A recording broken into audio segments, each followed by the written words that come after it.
Torria Petrie, Seattle Talent. I moved up to the Pacific Northwest 2 years ago in search of a degree. And now I have learned that there are more things to do in the Pacific Northwest than there are to do in Nevada.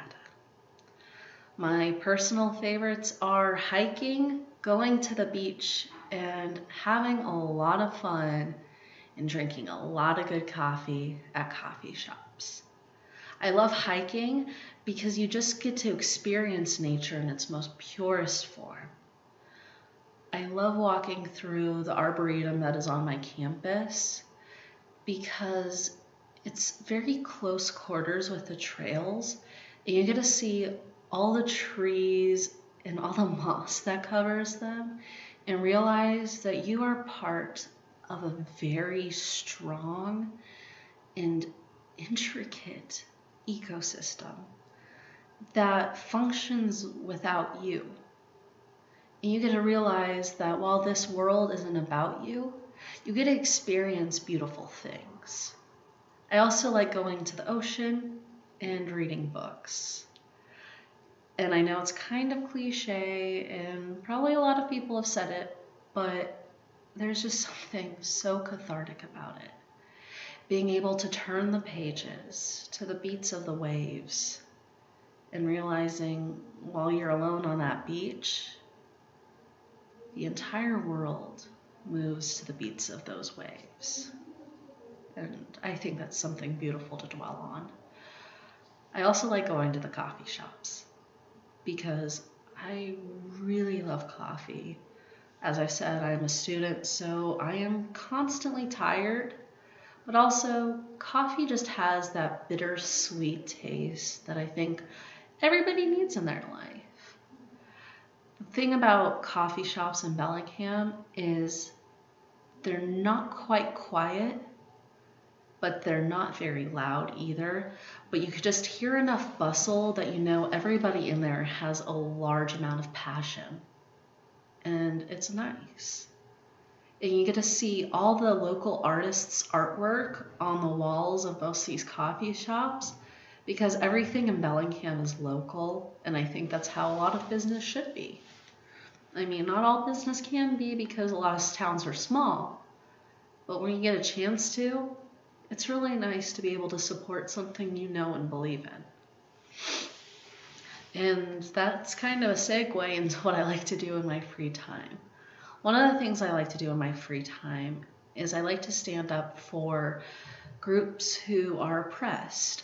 As I said, I'm on a college campus, and while it's one of the more progressive college campuses, not everything is perfect. And there's still groups of people who are oppressed or don't feel like they belong in this wonderful school.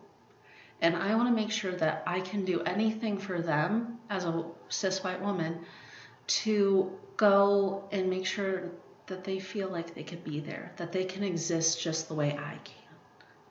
I also really like to knit. Kind of a jump there, I know, but last year I was feeling very antsy and I'd move my hands a lot and I'd play with my hair and it would just make it look really gross. So I decided I needed something else to do. So I taught myself how to knit. And as I go on in this conversation, you'll realize I teach myself how to do a lot of things. Mostly just because I don't have the patience to wait for somebody else to teach me. So after I learned how to knit, I also realized I had no idea how to cook. My mom spoiled me my entire life by being the wonderful Italian mom she was and making me scrumptious food. But in that, I did not learn anything. So I have spent this entire year teaching myself how to make really awesome things. Some of my proudest moments had to be when I created a very good soup that I didn't think I was going to be able to create because I didn't exactly have a strainer, so I had to think fast. I also really liked making a gluten-free chicken parmesan. It turned out exactly scrumptious, and I know my mom would be very proud if she got a chance to taste it. Another thing I liked teaching myself how to do is I taught myself how to ice skate. Yeah, it's one of probably the more odd things you've heard someone teach themselves how to do. But I'm still a little shaky. However, I am able to move across the entire ice skating rink without touching the walls. And that is a big win as far as I'm concerned. And it just makes me feel like an elegant Disney princess, and I don't feel like that very often because I'm a little loud and not necessarily outspoken. Another thing that I love to do is I love to dance. I don't necessarily look always the best because I don't have the body of a dancer, and that's okay. But I just feel so much joy when I'm getting to move along with all my friends to a song that we love.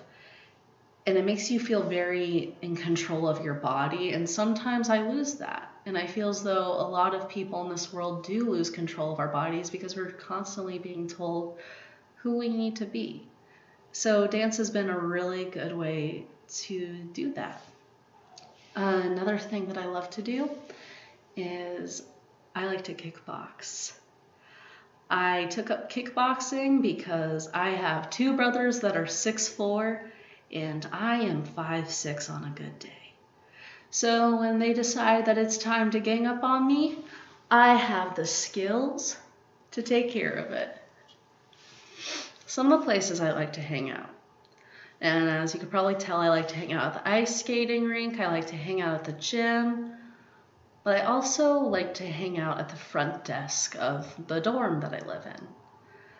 I hang out there mostly because I also work there, but I hang out there a lot of the time when I'm not working because I love being able to see the people I get to live with every day, because I live with some of the coolest people you know. One of my roommates is from Japan, and she does not speak a lot of English, but she's learning English here. So just being able to see her grow is amazing. And there are a lot of students that I'm just seeing in a quarter that have changed in so many ways. They've got taller, they know more of the language that they're trying to major in, or they just have gotten more friends. Finally, some things that are unique about myself. I feel as though I am a little bit older for my age. I definitely think about things a little bit more than most people. So it's given me this look of responsibility, or as the youth like to call it, a mom friend. I'm always there for people. I always know what's going on or what to do in emergency situations. Also, something very unique about me is I just genuinely love, I love the Spanish culture. And it's because I grew up with it and something so comfortable to me. And I know it's not necessarily a unique trait, but most people just accept it as it is and don't go into it. But I have learned the language. I've been able to talk to people and learn about things. And I have taken 6 years of just Spanish culture and language classes. And honestly, the fact that I know all about that makes me feel really happy that I get to connect with people who are oftentimes oppressed, especially in our own country. I am also a former speech and debate student. So while you can see the speech skills here, pretty good at talking, I did Lincoln Douglas debate for 3.5 years, which means I did moral debates on whether someone's moral is better than your own. And I won several trophies on it. I also did congressional debate, which meant I would write pieces of legislation and an entire group of people would debate it. And just this last year, one of the pieces that I helped write and research got developed on by a larger group, and it was passed in Nevada, and it was about the pink tax, or the luxury tax on feminine hygiene products. And something I look back at, knowing that I did it as a junior, and now I am a sophomore in college, and something I wrote back then when I was still figuring my life out, passed, and it's going to make an impact in so many people's lives, and hopefully it'll be for the better. Anyway, thank you so much for your time. I hope you have a wonderful day. Good night.